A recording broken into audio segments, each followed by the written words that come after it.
예, 회원 여러분 반갑습니다. 제가 이런 식의 연설을 해본 지가 하도 오래돼가지고 요새도 제가 뭐 강의를 하고 있고 특강도 하고 그러는데, 그래서 오늘 말씀드리는 게 무슨 연설이라기보다는 그런 모임에서의 그 스피치라고 생각을 해주시고, 그런 식으로 하겠습니다. 이 뭐 보시다시피 지금 연설문이라고 써온 것을 아마 그대로 그냥 자구대로 읽으면 한 뭐 10분이면 끝날 것 같은데, 저를 보고 한 25분 말을 하라고 하셨으니까 살을 붙여가면서 얘기를 하도록 하겠습니다. 우선 이제 오늘 이렇게 나오게 됐는데, 우리 황진아 회장님이 말씀을 하셔야지 나왔는데, 농담으로 위원장님이 말씀하시면 제가 따라야지요.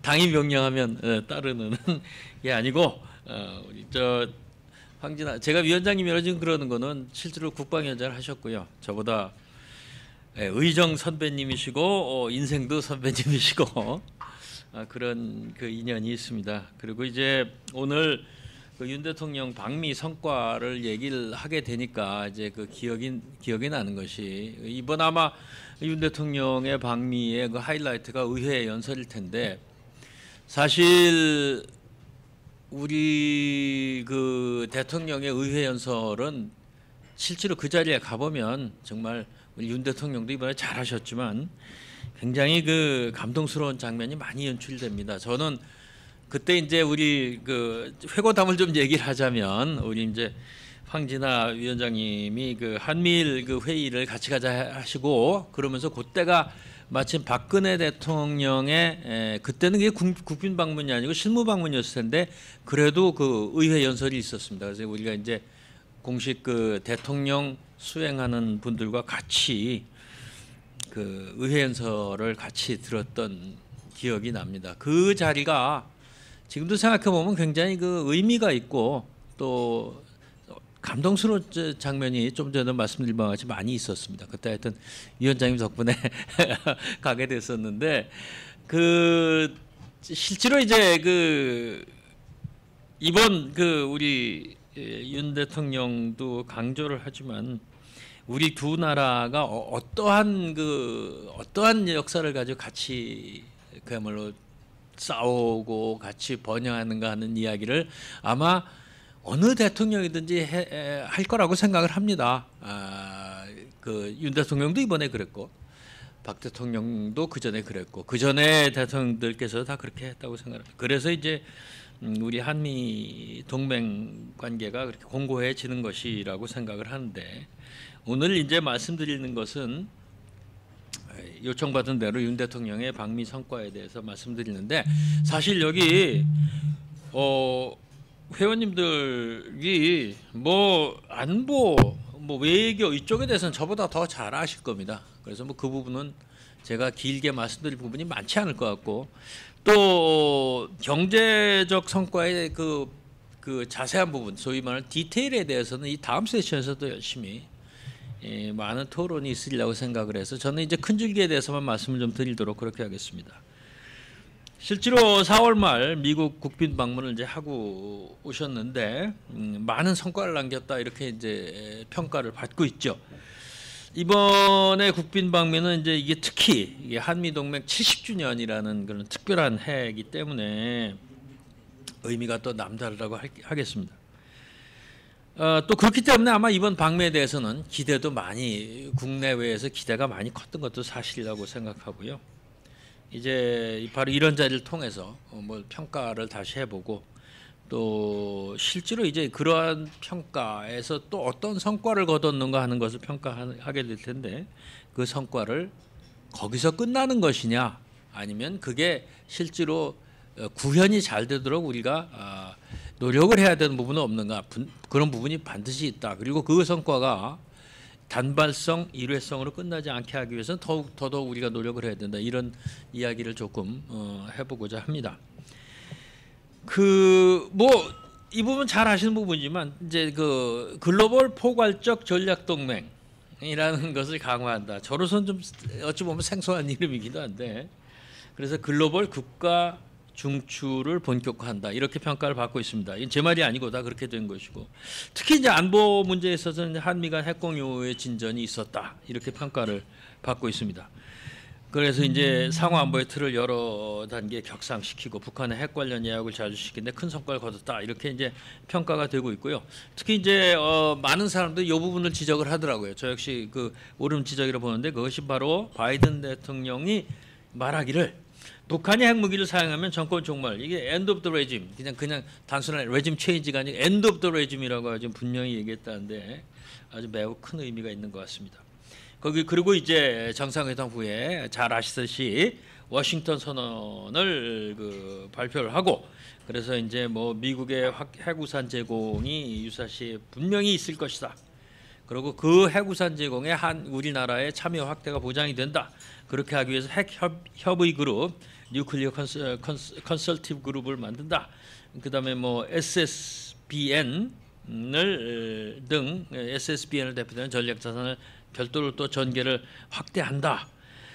그리고 그 대신에 이제 우리 NPT에서의 그 요구 사항인 그 우리나라의 그 준수 NPT 핵 확산 금지 조항 준수는 확실히 한다.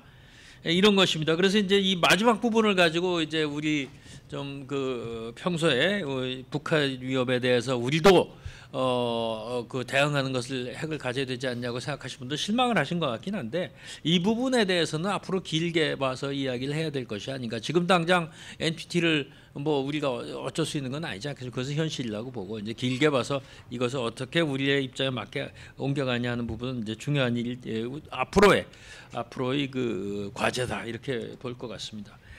그리고 이제 뭐 한국전 명예훈장 수여자의 신원 확인된 공동설명 뭐 이런 게 발표된 것을 알고 있습니다. 이 부분에 대해서는 제가 이렇게 이제 발표된 것 이상의 평가를 내릴 만한 위치에 있는 사람이 아니고요. 그다음에 이제 우리 주영섭 청장님도 나중에 말씀을 좀 하시겠지만 우주 탐사 및 과학 분야 협력 공동의향서에 이제 서명을 했고요. 이제 나사하고 우리 정부하고 또 차세대 핵심 신흥기술 발전을 위한 어떤 그런 그 협력 관계 강화라는 측면인데 이게 두 가지 측면이 다 있다고 봅니다. 차세대 핵심 기술 강화라는 거는 사실은 기본적으로 경제적인 의미가 굉장히 크죠. 그런데 동시에 이게 차세대 기술이라는 게 나사하고 했다는 걸 우리가 생각을 해보면 그것은 국가 안보상의 기술 협력이라는 측면도 상당히 있다. 그래서 이건 경제와 안보 두 가지 측면에 다 의미가 있는 서명이라고 생각을 하고요. 그다음에 이제 경제적 성과 부분으로 가자면은 우선 이제 팩트만 말씀을 드리자면 그 잘 아시듯이 59억 달러 규모의 투자 유치를 했다. 뭐 넷플릭스가 대표적인 것이죠. 그리고 이제 실제로 우리 이제 소위 말하는 재벌 총수들과 경제인 122명이 이제 동행을 했다는 것 자체가 얼마나 이 경제적인 성과를 얻기 위한 우리의 노력, 의지가 보여지는 그런 대목이 아닌가 이렇게 생각이 됩니다. 그래서 뭐 투자 유치의 규모는 뭐 이미 다 언론을 통해서도 이미 잘 알려져 있기 때문에 그 이상 큰 다시 말씀드리진 않겠지만 그다음에 뭐 각 분야별로 MOU도 많고 그래서 이게 이제 60억 불 가까운 돈이니까 한 8조 원이 넘는 우리 돈을 근데 이게 그 자체로 그 규모지만 이 분야들이 다 이게 앞으로의 이제 우리의 산업의 그 모습을 규정하는 쪽이라서 그게 특별히 중요하다는 것이죠.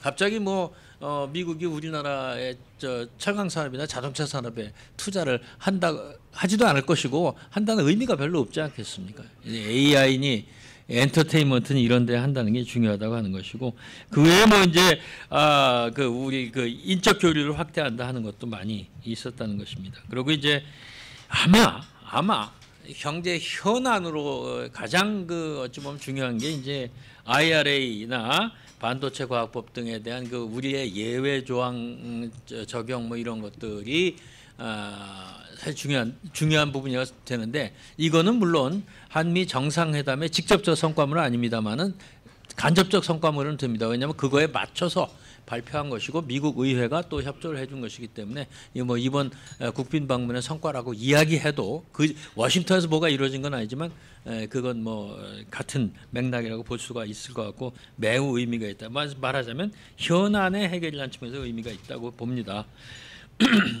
그 이제 제가 이제 그 연설문의 그 두 번째가 이제 의의라는 섹션으로 만들었는데 이제 뭐 어떤 의의를 가지느냐 이것 사실 외교안보 분야에 대해서는 여기 계신 분들이 저보다 그 의의에 대해서 더 잘 아시고 다 전문가들이시기 때문에 더 잘 아실 것 같습니다. 그런데 어쨌든 그 북핵의 억지에 대해서는 굉장히 진일보했다 하고 평가들을 하더라고요.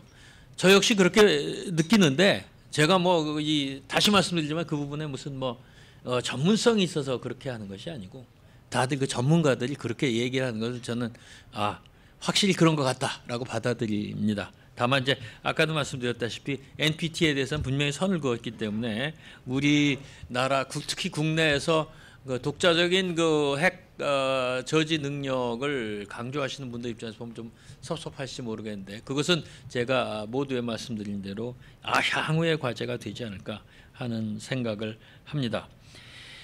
그리고 이제 이것은 실제로 이제 지금 이 한미 정상회담이 중요한 것은 사실은 현재의 그 새로운 국제 질서에서 이게 매우 그 여러 의의를 가지기 때문이라고 생각을 합니다. 좀 전에 제가 IRA라든가 반도체 과학법이라는 걸 얘기했지만 이게 안보나 외교상에서도 또 경제적 측면에서도 지금 이제 세계 질서는 죄송합니다. 미중 간의 어떤 갈등이 표출이 많이 되어 있는 상태고 그런 식으로 지금 재편이 된다고 볼 때 우리나라가 거기서 어떤 전략을 써야 되며 어떻게 그 속에 자리매김을 해야 되는 것이 중요하다는 것은 뭐 당연한 일일 텐데 그러니까 외교, 안보, 경제, 정치 이런 부분 다 그런 그 새로운 질서에 적응을 해야 되는데 이번 국빈 방문에 있어서 그 부분에 대한 어떤 글쎄 그걸 뭐 불확실성이라고 표현해야 되는지 그런 부분의 해소가 어느 정도 됐다.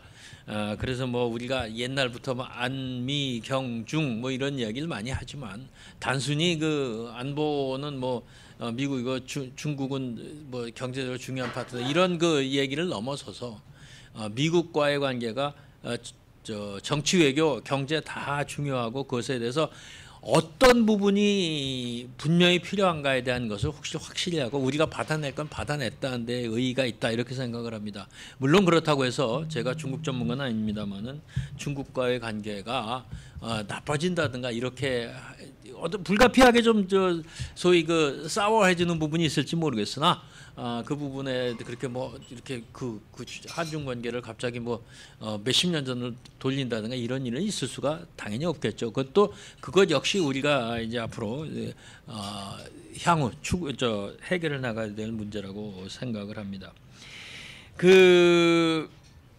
이제 이 자리에서 이제 의의에 대해서 말씀을 드리는 게 이제 사실은 뭐 솔직히 말씀드리자면 지난 몇 년간 이제 뭐 제가 뭐 전 정부 이렇게 비난을 하고 싶은 생각은 없습니다. 뭐 개인적으로 많은 생각을 하고 있지만 근데 뭐 비난이든 비판이든 실제로 지난 5년 문재인 정부에서는 한미 간의 관계에 있어서 이게 정말 제대로 된 동맹 관계의 옳은 방향으로 가는가에 대한 그 의문이 많이 들었죠. 특히 이제 뭐 안보 측면에서 그렇고 외교 측면에서도 그렇고 그다음에 동시에 경제 측면에서도 또 그런 의심이 많이 들고 그런데 이번 국빈 방문은 우리 그런 사이가 아니다라는 걸 확실히 보여준 성과 그게 저는 거기에 큰 의의가 있다고 생각을 합니다. 특히 이제 이제 경제 측면에만 제가 제 분야니까 얘기를 하자면 이제 단기적으로 보면 지금 세계 경제가 어렵죠. 뭐 세계 경제가 어렵고 우리 경제도 어렵습니다. 그래서 그런 상황에서는 이런 있을 만한 경제 국제 간의 협력이 매우 중요하고 그래서 서로 간에 같이 상생하는 그 경제 협력이 당연히 더 중요시 될 것이고요. 항상 이제 글로벌화된 경제 상황 이미 그렇게 된 지가 오래됐기 때문에 한 국가의 노력만으로 뭐 경제의 어려움을 타개하는 것도 중요하지만 거기에는 당연히 한계가 있을 수밖에 없고 경제 문제에 경제 어려움을 타개하는 데는 역시 어느 나라든지 간에 협력이 필요한데 특히 미국 같은 세계 1위 경제 국가와 우리 같은 이제 중요 상당히 그 경제적으로 위상이 높아진 한국 간의 그 경제 협력에 대해서 특히 이런 어려운 스태그플레이션 상황에서 협력을 강화한다는 그 자체가 일단 큰 우리 경제에서 도움이 되는 것이고 우리에게만 도움이 되는 게 아니라 그것은 미국에 도움이 되는 거예요. 이건 이런 그 뭐 외교나 안보나 정치나 다 마찬가지지만 국제 간의 협력이 한쪽만 득을 보는 일은 없지 않겠습니까? 경제 역시 마찬가지입니다. 이거 윈윈이지 아니면 이제 잘못되면 루스루스가 되겠지만 윈윈이지 우리 이번 일을 했으니까 이렇게 됐으니까 우리 한국이 엄청나게 득을 보고 미국은 뭐 그냥 이렇게 베풀어줬다든가 아니면 또 그 반대라든가 이런 일이 있을 수가 없습니다. 이번에는 바로 그와 같은 것이 잘 됐다는 얘기고요. 그 다음은 이제 길게 봐서 이런 그 경제적인 의미에서의 그 동맹 관계가 다시 강화됐다는 것이 그것은 매우 중요한 일이다 이렇게 이제 봅니다. 그래서 뭐 실제로 이번에 이제 그 같이 참여했던 국빈방미에 같이 참여 경제사절단을 여론조사를 한 게 있어서 제가 인용을 했는데 그 글로벌 중추국가 본격화 그게 제일 잘 된 거다. 미기업의 한국 투자 유치 그 다음, 첨단 산업 협력 강화 그 다음 이렇게 되어 있습니다. 그러니까 이게 잘 보시면 기본적으로는 미래에 있어서의 그 양국 간의 경제 관계에 대해서 굉장히 이번에 성과가 있었다고 물론 같이 가신 분들이니까 좀 팔은 안으로 굽은 부분이 있겠지만 그래도 그분들이 전문가고 현장에 있는 분들인데 그렇게 평가를 했다는 것을 제가 여기다 말씀을 드리고 저 역시 그렇게 생각을 한다는 말씀을 드립니다.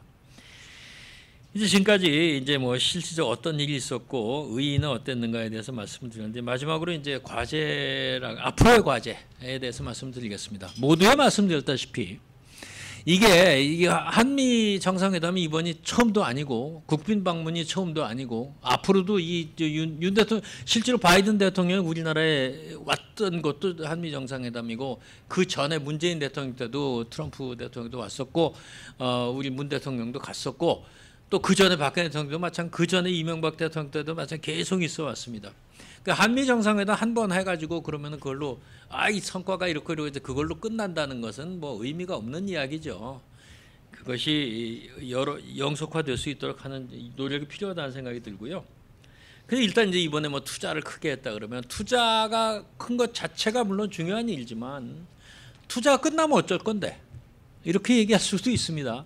그 투자라는 것이 지속적인 의미를 가져야 이제 이게 그 성과로서의 의미가 중요시 되는 것인데 그렇게 하기 위해서는 우리가 노력을 같이 해줘야 된다. 그래서 이미 5월 초죠. 아마 5월 초에 추경호 부총리가 5월 초쯤으로 제 기억을 하는데 추경호 지금 경제부총리가 후속 경제 분야에서 후속 조치를 발표를 한 바가 있습니다. 그래서 이번 투자 확대 또 길게 봐서의 그 양국 간의 경제협력 확대라는 것이 어떻게 저 측근을 제대로 해서 뭔가 우리에게 지속적인 도움이 돼서 하기 위해서 우리는 어떻게 해야 되는 그걸 발표한 바가 있고요.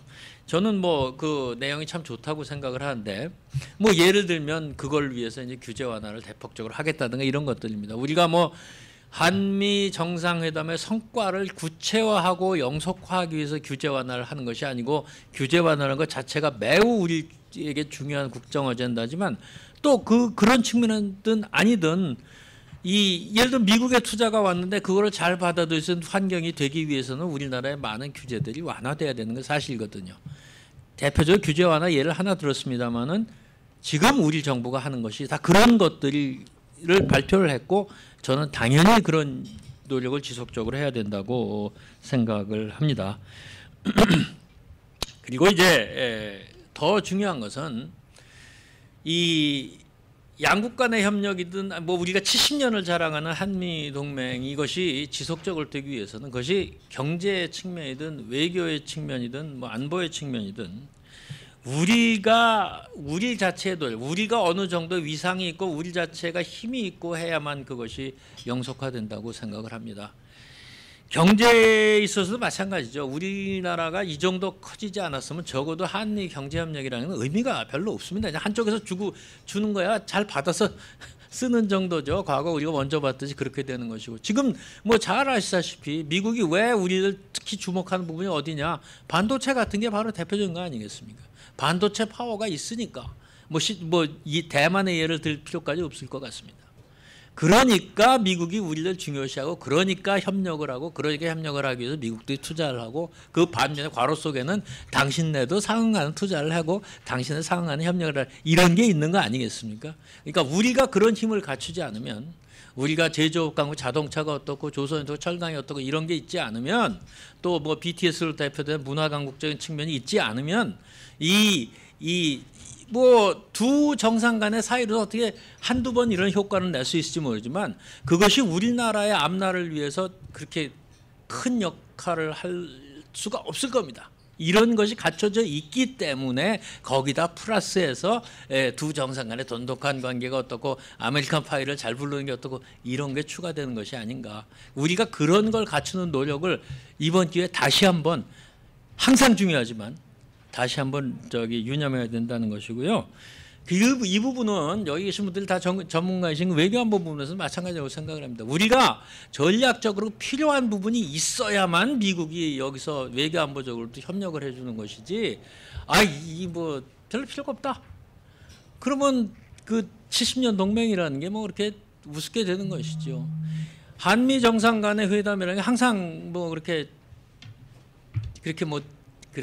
훌륭한 성과만 낸 것도 아니고, 과거의 예를 들어보면 뒷얘기를 들어보면 정상 간에 별로 썩 기분 좋지 않은 회담도 있었다고 들었는데, 그런 회담도 되면 어쩔 겁니까? 그런 회담이 오든 이런 좋은 회담이 오든 그래도 그걸 뒷받침할 수 있는 우리 힘이 어느 정도 있어야 되는 것이고, 다행인 것은 거기에 플러스 지금 그 회담이 아주 잘 이루어지면 거기도 플러스 효과가 있는 것인, 그렇게 우리가 접근을 해야 된다. 이걸 잊지 말아요. 이건 뭐 이번 회담의 문제가 아니라 그 부분에 우리가 잊지 말아야 된다고 생각을 합니다. 저는 지난번 그 트럼프 대통령이 그 참 뭐 알 수 없는 그 변덕을 부려가지고 뭐 하여튼 왔다 갔다 해서 얼마나 우리한테 혼란을 줬는가. 안보 쪽은 잘 아시니까 더 얘기 안 하고요. 경제 쪽은 정말 골치 아팠습니다. 미국이라는 나라가 이렇게 경제에 관한 일에서 변덕을 부리기 시작하면 정말 골치 아픕니다. 부총리들이 진짜 정말 괴롭습니다. 이게 잘 아시는 대로 돈 드니까 미군 빼가겠다, 돈 드니까 한미훈련 안 하겠다는 게 안보에는 있었지만 경제에 그런 거 많습니다. 당신네 환율 문제 가지고 우리가 가만 안 둘 거야, 뭐 이런 식의 이게 뭐 왔다 갔다 그러다가 어느 날 또 싹싹 하면 또 뭐 그래도 괜찮지 뭐 이렇게 되는 거. 경제 외교안보도 마찬가지로 경제는 특히 불확실성이 제일 안 좋은 거거든요. 이제 예를 들면 그런 뭐 극단적인 경우가 있는데, 앞으로도 그러지 말라는 법도 없고, 그렇기 때문에라도 기본적인 틀이 완성이 되어 있는 상황이래야 그 다음에 외교적인 노력을 넣어서 한미 정상회담 이번까지 성과를 내는 것이다. 또 그렇지 않을 경우에는 그 부작용을 최소화할 수 있게 우리가 또 기본적인 힘과 자세를 견지해야 된다. 이런 거를 잊지 말아야 된다는 말씀을 끝으로 다시 드리고 싶습니다. 그것은 경제든 안보든 뭐 정치 외교든 마찬가지가 아닌가, 이런 생각을 해봤습니다. 예, 오늘 제 말씀이 이 정도로 하고요. 질문 받도록 하겠습니다. 네, 흥미롭고 감사합니다. 예, 저희들은 다 이제 뭐 나름대로 판단을 하고 있는데, 그래도 그 전번 정부에 대해서 말씀을 꺼리시는지 모르겠지만, 전번 정부의 경제 정책에 대해서 그래도 한번 또 부총님께서 한번 좀 평가를 한번 좀 해주시면 좋겠습니다. 예, 원래 전 정부에 대해서 전 정부에 있던 사람이 비판적으로 얘기하는 건 좀 문제가 있을 수 있는데, 글쎄요, 이제 흔히 정치판에서 하는 얘기들은 어느 정권이든 다 국민들 모두 잘 먹고 잘 살겠다고 하겠다고 다 하지 않겠습니까? 다 그런 생각을 했다고 보고 그러나 몇 가지 측면에서는 한 가지 몇 가지 제가 생각할 수 있는 거 있지만 한 가지 측면 이제 이런 문 대통령께서도 스스로 다 잘했는데 이 부동산만은 정말 좀 그렇다 이렇게 말씀하신 부분 같은 부동산 정책 같은 거로 대변되는 게 저는 이렇게 생각을 합니다.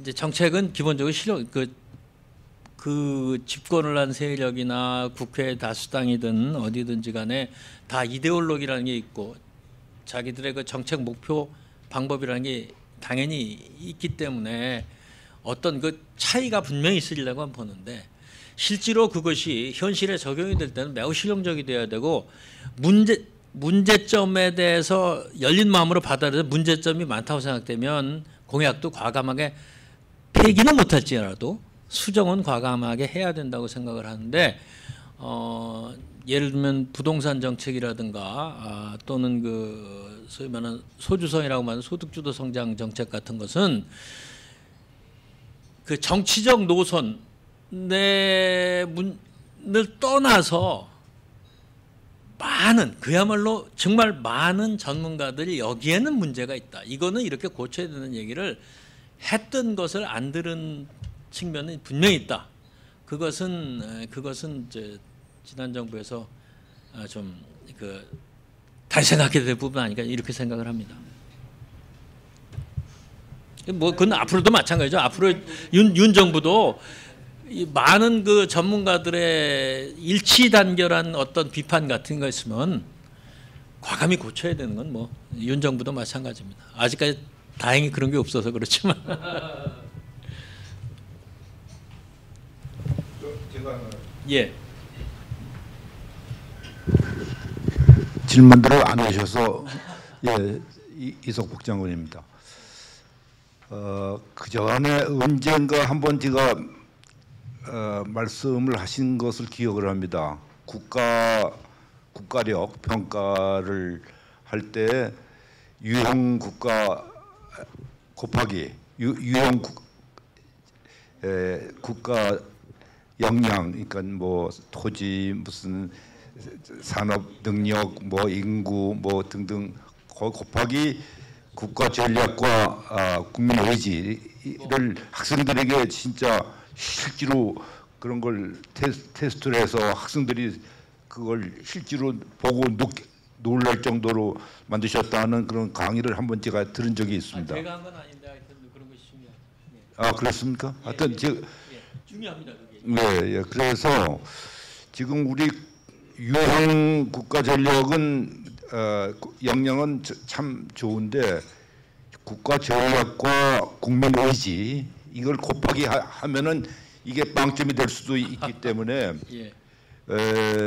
부총리님 입장에서 국가 전략과 국민 의지를 해서 어떤 것이 더 좀 우리 국민들에게 좀 또 앞으로 많은 여론 오피니언 리더들이 이 분야에 좀 노력을 해줘야 되겠다는 그런 주문 사항이 있으면 말씀해 주시죠. 제가 전문가가 아니기 때문에 이제 상당히 이제 제가 들어서 이제 국가의 전력은 그렇게 유형 부형 곱하기라는 말씀을 많이 들은 적이 있는데 아마도 그것이 국가적으로도 중요한 부분이라고 생각을 하고 우리가 이제 그 소프트 파워 쪽은 과연 우리가 그 하드 파워 쪽에 걸맞는 거를 하고 있느냐 하면 아직은 좀 부족하다고 볼 수도 있겠죠. 그러니까 이것은 좀 시간이 걸리는 일 아닌가 싶습니다. 그런데 이제 그래도 많이 발전했다고 생각이 되고 예를 들면 그 소프트웨어 중에 준법 정신이나 질서 의식 같은 거는 많이 높아졌죠. 그건 사회적 비용을 굉장히 많이 다운을 시켰다고 생각을 합니다. 제가 지금도 그러나 아직도 이제 굉장히 갈 길이 멀다고 생각하는 것은 정치입니다. 사실은 우리가 제도적인 민주정치는 이미 다 확실하게 정말 완비를 했지만 과연 이건 꼭 정치인들만의 얘기는 아닌데 이제 많은 책임을 정치인들이 져야 되겠지요. 전 국민한테 가는 것이지만 과연 우리가 정치에 있어서 아직 진정한 선진적인 정치를 하고 있는가? 이것에 이런 부분을 이제 정말 개선을 해야 된다고 이제 생각합니다. 그것이 이제 경제적으로도 많은 그 힘을 피드백을 줄 수 있겠다 이렇게 생각을 합니다. 뭐 전력에 대해서는 잘 모르겠고요. 국민 의지는 글쎄 뭐 잘 살아보자 하는 의지라든가 뭔가 시장 경제에 대한 생각 이런 거는 이미 상당히 올라왔다고 생각을 하고, 뭐 흔히 이제 저희 학생 때 자랄 때 이제 그때는 정말 우리나라도 어렵고 안보에 대한 그 개념, 그래서 이제 뭐 정모하면 싸워서 이기자 하는 게 있느냐 없냐 이거는 제가 쉽게 판단할 건 아닌데, 그래도 그것 상당히 그런 이거 부분은 제 전문 분야가 아닌데 함부로 말씀드릴 수가 없는데 그래도 그런 부분이 있지 않나 싶고요. 지금 세대 간에도 다 생각이 다르고 하지만 또 젊은 세대가 무조건 옳다는 건 절대 아닙니다. 저는 그렇지만 또 그쪽도 굉장히 그 건전한 생각들도 꽤 많이 하지 않나 그렇게 봅니다. 아직도 뭐 정치라든가 여기 언론인도 계시지만 언론이라든가 이런 부분에 있어서는 과연 우리 하드 파워에 걸맞는 소프트 파워를 우리 이강덕 내가 계시지만 아직은 좀 부족하다는 생각이 합니다. 네, 감사합니다. 네, 수고하셨습니다.